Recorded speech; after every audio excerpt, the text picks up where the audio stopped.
Well, hello, Jennifer. We're here again. We are. It's been a few episodes.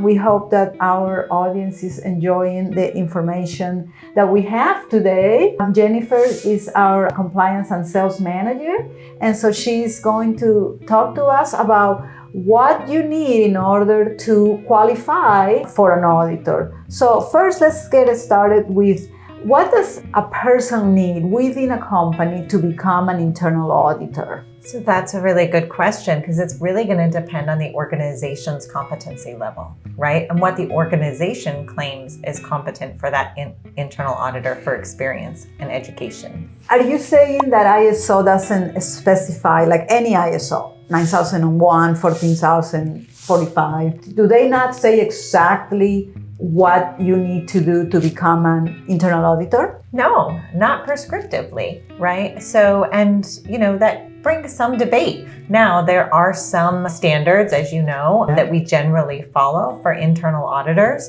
but it's not written in ISO 901. That's right. Every company is allowed to decide what their auditors need to have as far as training or experience in order to qualify, right? So could they just say, well, we're just going to have them go to a 2-hour training? Well, and that's the question that we get asked all the time. What makes them competent to be ISO 9001 internal auditors? Or will this class qualify me to be an internal auditor for ISO 9001? And that's not an easy question for us to answer because we don't know what their management system prescribes for that. What their own procedures, right? So they could literally say, yeah, with the 2-hour training, you are an internal auditor.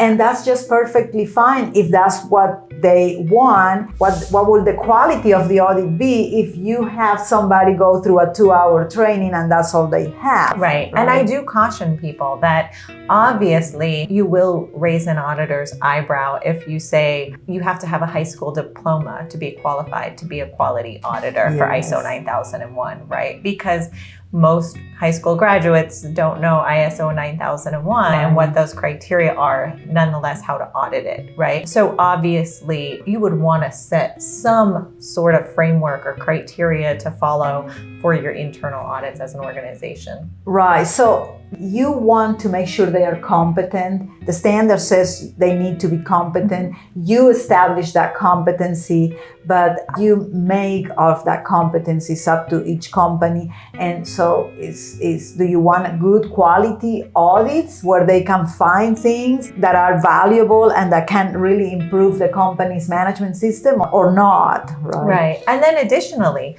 just because you've come to a training for ISO 9001 internal auditor training techniques, does that mean you are all of a sudden qualified to perform an audit? I usually recommend that they come to training and then maybe have one of our auditors come in and do an audit that they can observe, because we ourselves have a criteria here at Moreau where auditors go through observation audits. Yeah, very important for us, for example, for our auditors. They have to have some training. We have to see their certificates that they got trained. They have to go through some observation audits, observing and also being observed. So that's very good points that a company, after you send your employees to train with us, you could hire a lead auditor and have your people follow the lead auditor.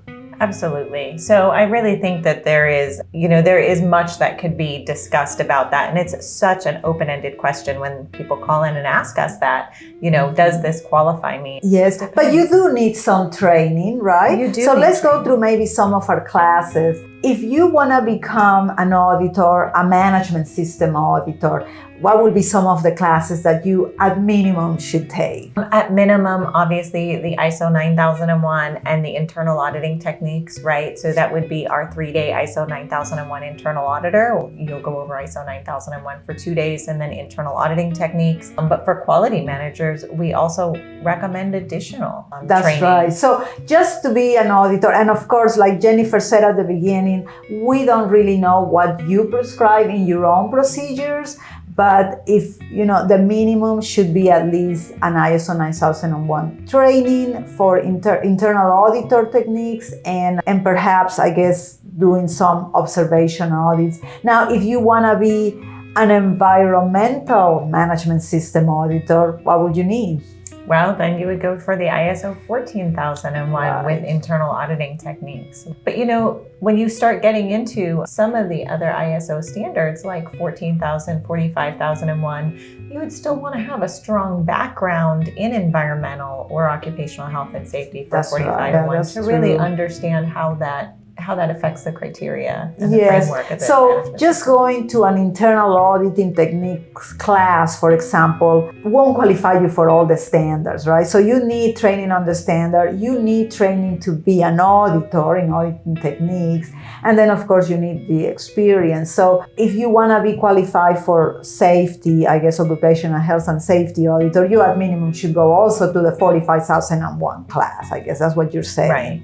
Yes. And there's still a level of competency and a level of experience that I would think that many auditors you would want to prescribe or you would want to write in as far as criteria. I can't imagine one of our college students taking an ISO 9001 internal auditor class and being ready to audit without industry-specific background knowledge. That's true, very true. It'll be more like a checklist, maybe. Yeah, check the boxes, but not really a true in-depth understanding of what's happening. Right. And most companies would probably want somebody to really have a good understanding. Right. And if we take a look at API's requirements for their internal auditors or their external auditors to be an API auditor, there is a mixture of level of experience, level of education, and then training specific to API and auditing. They require 3 days of API training in Q1 or Q2 and 3 days of auditing techniques training. Okay, so good point. So let's talk about now becoming an actual API auditor certified, because for other standards, you can become an IRCA certified auditor or exemplar global certified auditor. But for API, if you're looking for API, those requirements are published and we can put them on our description, a link so everybody can go see it if you're interested on that. So for those, there is a specific requirement, and let's go over that. So first, you need to have training on the standard. Is that correct? You do have to have training on the standard. On API Q1 or API Q2. Yes. API Q1 or API Q2, but it must be 3 days of training. 3 days of training. So if you go to a 2-hour training or a 2-day training, that won't qualify you. You need to go through a 3-day training. So in our case, we have a 2.5-day fundamentals training. For API Q2 or API Q1 as well. Q1 or Q2, we have a 2.5-day fundamentals training. So they would want to take the 3-day API Q1 implementation training class or that 3.5-day practitioner class. Okay, got it. So let's make sure we understand this correctly.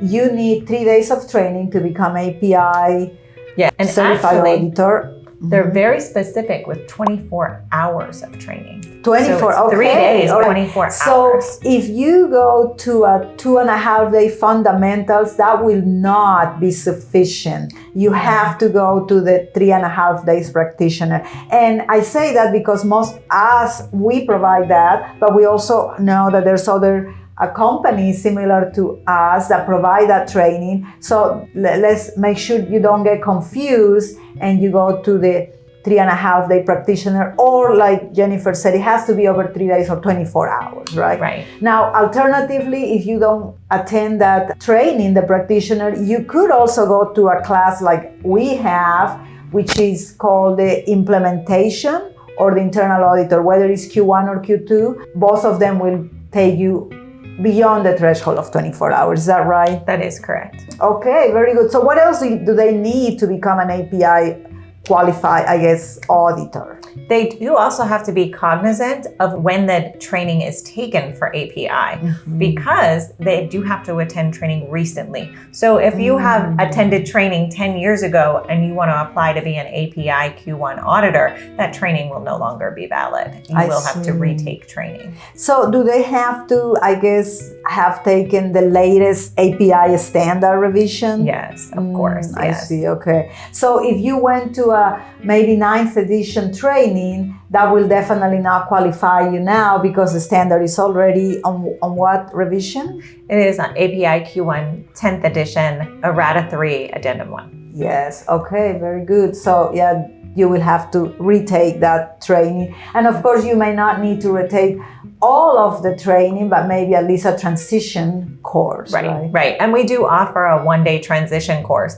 But again, you do need 3 days of training. So if your API Q1 9th edition training, say, is 6 years old, and you are applying to be an API Q1 internal auditor or external auditor, you would actually have to take the transition course or a full API Q1 10th edition course, because you actually need that 24 hours of training within that time span. I see. And what is the time span? 3 years or how many years? To check on that, it's 2 or 3 years. I see. Okay. So basically it has to be current. Yes. I see. And that might be the reason why you see on some of the certificates that there is an expiration date, because for the most part, there is usually a 3-day limit. 3-year, because the standards do change. Yes. All right. So what else could we, tell our listeners as far as the need to become an auditor? What else do they need? Experience, of course. You know, you did bring up a good point, though, with expiration dates on certificates. You know,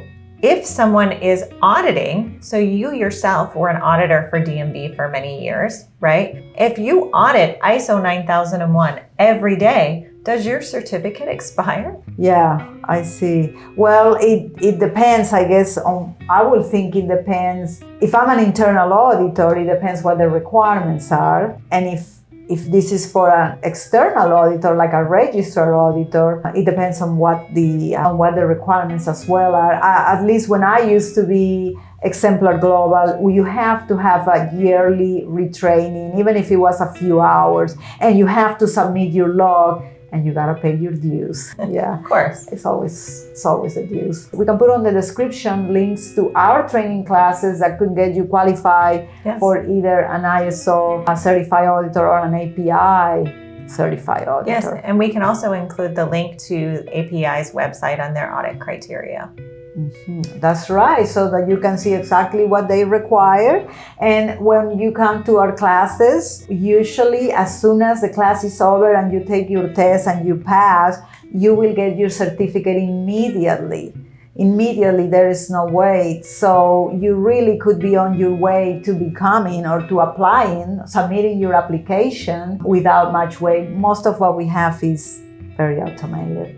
Yes, but let's not forget that even if you are not trying to become an internal auditor, it's always good if you are going to be audited in API or ISO to have the internal auditing techniques training, just for a general understanding of what is required of an audit, what types of questions that you're expected to be asked as a quality manager or someone leading their department or quality. So it's really not a bad idea to have at least the internal auditing training so that you're more prepared for your internal audits. Yeah, absolutely. Great points. Auditing training is not just for auditors, it's really for people who implement a management system or who are going to be the ones having the majority of responsibility. Excellent points. Very good. Anything else that you want to add, Jennifer? Not today. We'll keep that for the next session. Yes. And if you are interested on becoming an auditor for me, we're always looking for auditors. We always have work on all the standards, primarily ISO 9001, 14001,